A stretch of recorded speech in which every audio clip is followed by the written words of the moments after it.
First and foremost, I really want to thank all the folks from Cimarron that have evacuated their homes. I know it's difficult for them to do that, but it's the safest thing to do right now.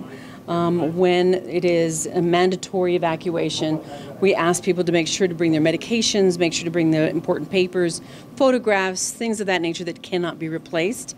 And I know that this location here at the NRA Whittier, what they've done is amazing. They've put up evacuees here free and are feeding them and taking care of them. And starting Sunday, they'll have more room for more evacuees if they don't have locations to stay for a longer period of time. We have about 16,000 acres that have burned thus far, and none of it is contained at this point, but all state resources have been made sure to be available to the community and to any of the surrounding areas as well, where we have evacuees are located, or making sure that the homes that have been left behind are secure, making sure that people are not on roadways where the fire has crossed over a road. I mean, there are just state police, Department of Transportation, Environment Department, I mean, you name it, the State Forest Department, they're all hands on deck, because we've got to make sure that we save every single life, that there is not a loss of life and or property. Governor, we've been preparing for a really bad fire season in New Mexico. Forestry has this is a pretty bad one. It is. I mean, the warnings have been out for a long time, for many, many months, because we didn't have a good winter. We did not have hardly any snow. And when you don't have enough of that water or rain or snow, we have a very high risk of a lot of fires. And we've had our fair share already. And that's why when you are advised not to have a campfire, or do not cut any kind of wood with electrical saws because of the sparks that can cause the fire, you please listen to those warnings. 16,000 acres have been burned in this fire. We don't know the cause yet, and sometimes it's lightning, sometimes it's something that's natural.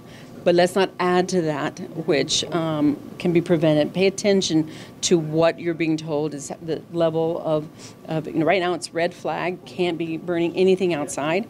And pay attention to that, because it can kill someone, puts property at risk, animals at risk, and we don't want that to burn our state in a way that is takes a long time for it to revitalize itself. Governor? The village of Cimarron has a very historic meaning to New Mexico. Can you touch on that? No. It does. Tell me, what do you mean? Well, we wrote a whole, about their historic buildings that they had there, stuff like that. We wrote a whole story about it earlier today. Yeah, the history of Cimarron, it's only about 1,100 population. However, it has a huge history here in New Mexico with the buildings, and a lot of the structures are very old. And it's a part of the history of New Mexico, and it's something that, of course, we don't want to lose. When you lose a part of that history, it's to never become part of something that you can see and touch and be a part of. And so I think the folks that are here, when I come and visit with them, they're tired. They've had long days, but their home is their home, and their village is so important to them. I visited with the mayor today. From Cimarron, and he's so grateful for all the resources that have been brought in to make sure that history is preserved for centuries to come. Governor, the Colfax County Commission had an emergency declaration today. What will that bring from the state? Well, certainly we already have asked for federal funding. We also are declaring state of emergency for locations and asking for federal funds, and it's a matching fund. 75% comes from the federal government to fight the fires. Firefighters from all over, not just New Mexico, volunteer, paid firefighters, or those from other states come. These are agreements we have with other states, and so we have to pay for their time.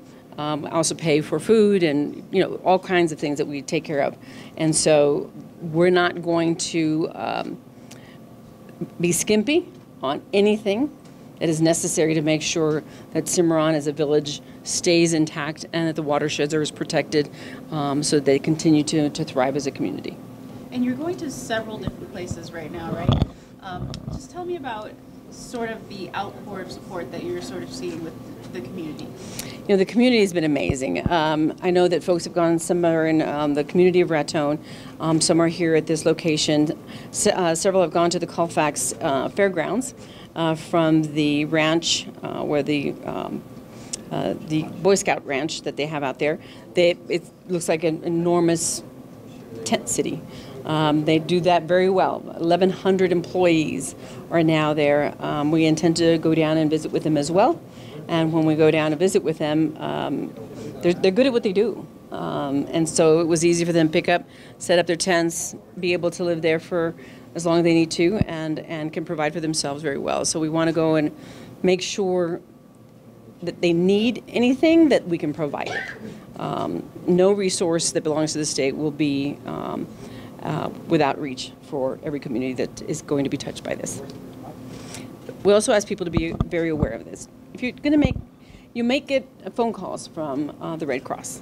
If someone calls you in reference to the Red Cross and wants you to donate, hang up the phone. You call Red Cross and make the donation.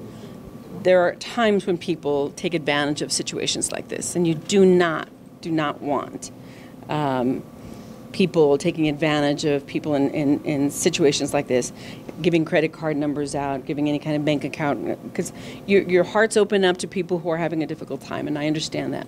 But get on the computer, do it yourself, or call yourself. But don't take calls from somebody else because you don't know who's on that other line. Any questions for the Secretary? And State Forestry? Yes. State Forestry has brought in all of their resources that they can. How many acres have been burned, and what is the plan for the next day or two? Well, we mobilized an incident management team. Somewhere around noon, we flew the fire with an infrared camera that we borrowed from the state of Colorado, and it's about 16,500. We know it's grown quite a bit since noon today, but that's the most accurate map.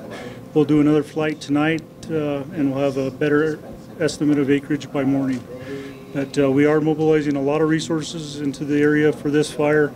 We're still providing protection statewide on the other 43 million acres that we have to cover. So, do you know what type of teams we have out here fighting? Currently there's a Type 3 team, and they'll be transitioning out, and a Type 1 team that will be handling the incident. And how many firefighters are on the ground, and how many do you expect to be in? There's about 250 on the fire right now, and there's probably about 250 that are still coming in. And air tankers, of course, we've learned that there's a fire over in Durango, so we're going to have to share our air tankers.